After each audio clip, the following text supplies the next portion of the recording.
Thank you. Okay, now we're going to learn how to draw plants and people.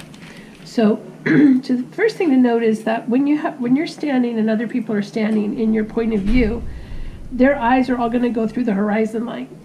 So the way that you should start this is just try drawing a little oval. I'm going to draw them kind of small. This is the size you want to draw them.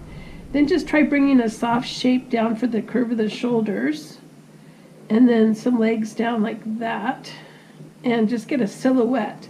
So again, you're just going to draw an oval. Try drawing just kind of a blobby shape for their upper torso, and then taper down for the legs, and then throw a little shadow for the feet.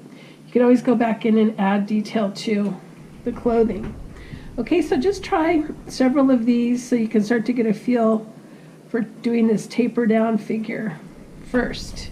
This is a good one to throw in if you're trying to just show scale next to a building. And that's the main reason we show people, is to just give the drawing a sense of scale.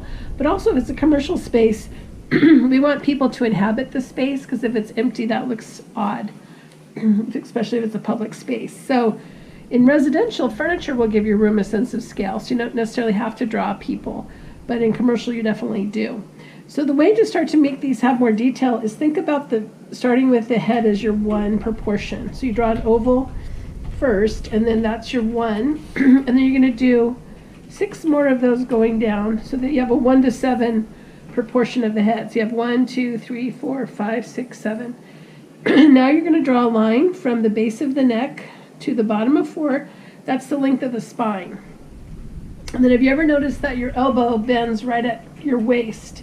So you're going to put a line in for the waist, and that's where the elbow's going to bend on the figure. And then from here, your hips will overlap your spine, and they'll come down the middle of 6. So you've got, here's your elbows, here's the waist, here's the knees, and these would be the feet. So I'm going to use that either by overlaying it or drawing adjacent to it to start to draw a shape of a person. So first of all, if you want to draw hair, just draw a shape for the hair. Don't draw a lot of line texture, because then that will be out of scale. So just thinking of that same idea of kind of bringing a proportion shape down, just that what we just did above it, expanding it. Now I can say, okay, her waist is going to bend in here at 3. Okay, and then I'm going to have the arm bend here as well.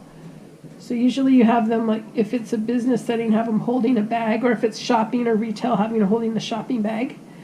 Then I can give some detail for the upper body, so like maybe she's wearing some kind of a coat or jacket.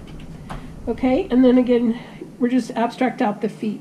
So that's just your generic figure. If you want to do a male figure in the same way, sometimes we'll make the head just a little bit squared off, shoulders just slightly broader, and taper the figure down. Okay, and then the same thing, you can have a jacket with one hand in the pocket. The other hand could be down out over here. There's the waist.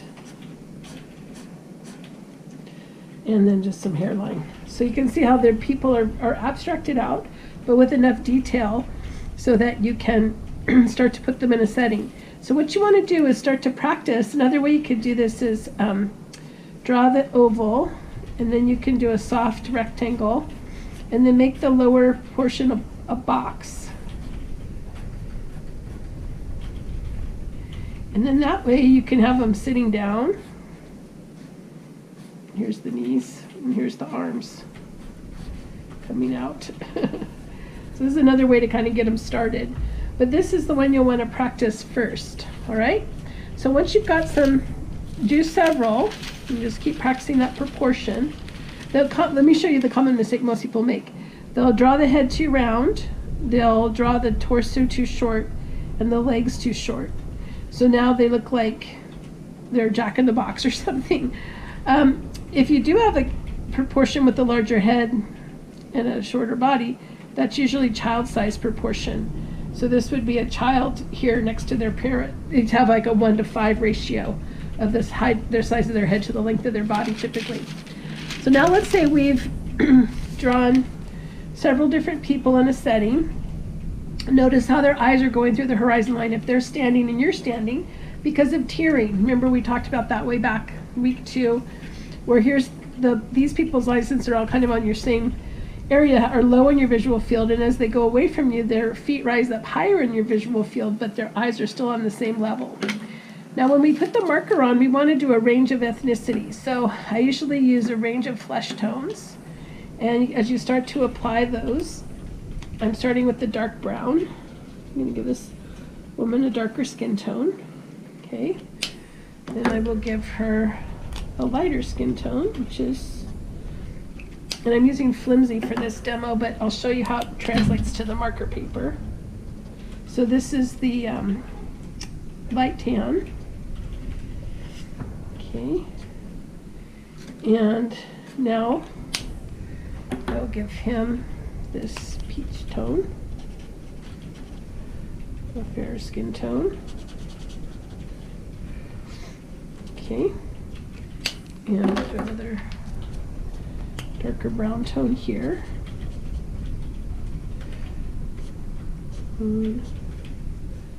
Arms and face. Okay, so that's your initial, these people in the background, you can just do a quick wash of color. Now on the hair, you want to think about the light coming down, just like always, maybe from the left. So on this person, I'm going to give her a darker textured hair by dotting the black on with a little texture effect. But I want to leave some white highlight at the top of the head. So let's say this person has darker texture hair as well. So see how I'm leaving some white at the top of the head. Okay. Now let's say I want this person to have blonder hair. So I'm going to take some sepia tone and put that on first. Okay, and then I can put a little bit of the tulip yellow on top of that. So if I don't see where my tulip yellow is, I guess I'm just going to leave her hair sepia. But you can put yellow on top of that sepia to make a blonde tone. Okay, I'm going to give him a red tone by putting some sepia down first. And then I'm going to put a little bit of cherry on top of that. Give him kind of an auburn tone. Okay, and so on this person, I'm going to give her some dark brown hair by just using the dark brown. Now notice how that reads a little flat, so I'm going to put some of the sepia in with it. But again, notice I'm trying to create that highlight at the top of the head, so it looks like their hair is shiny. Okay, so you're starting to get the idea of different range of hair color and skin tones.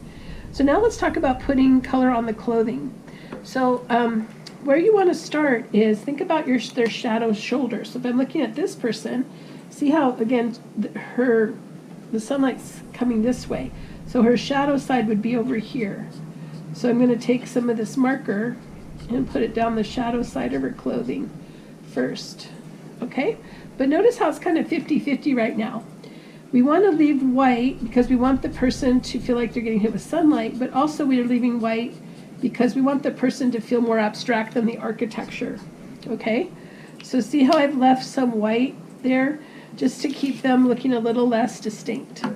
So now I'm going to take a darker gray pant with the Cool 70 and also just bring that down the side of the leg, but see how I'm leaving those white highlights. Okay, so let's say on this person, I'm going to do a dark blue pant. So I'm going to use the indigo going down.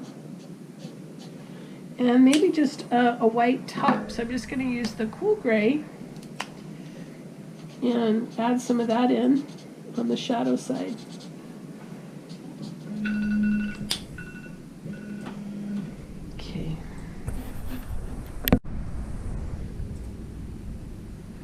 Okay, continuing on, see I use the cool gray here. I'm just going to put a little darker Cool 70 down the inside of her arm where the light's blocked. Okay.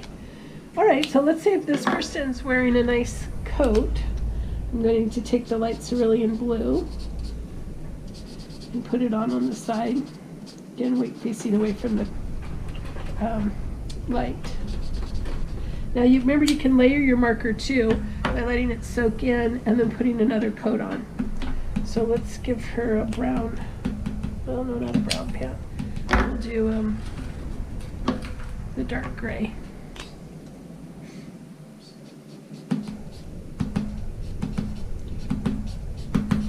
Okay, getting the idea. So what's going to be helpful? Good. What's going to be helpful is adding some French 90 where it overlaps. So see how where the jacket overlaps the pant? I'm adding a little French 90 here to help give that separation, or where the sleeve overlaps the skin tone. I forgot she's wearing a dress, so I need to give her skin tone also on her legs.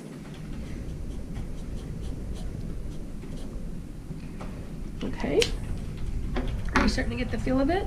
So like on the men's suit again, I'm going to take that cool 70, or let's give them, this is the French 90. Let's try out that, see how that looks, the dark suit.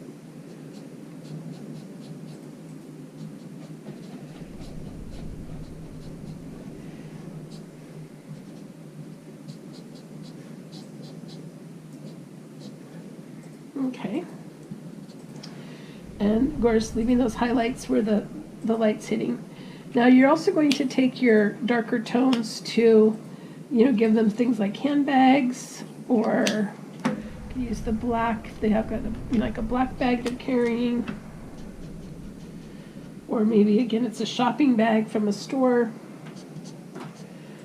or a messenger bag or a purse, you know. But see how those will enliven it. Now the other thing to think about is if these people are in your focal point, you can go ahead and give this person a more vivid color in their clothing.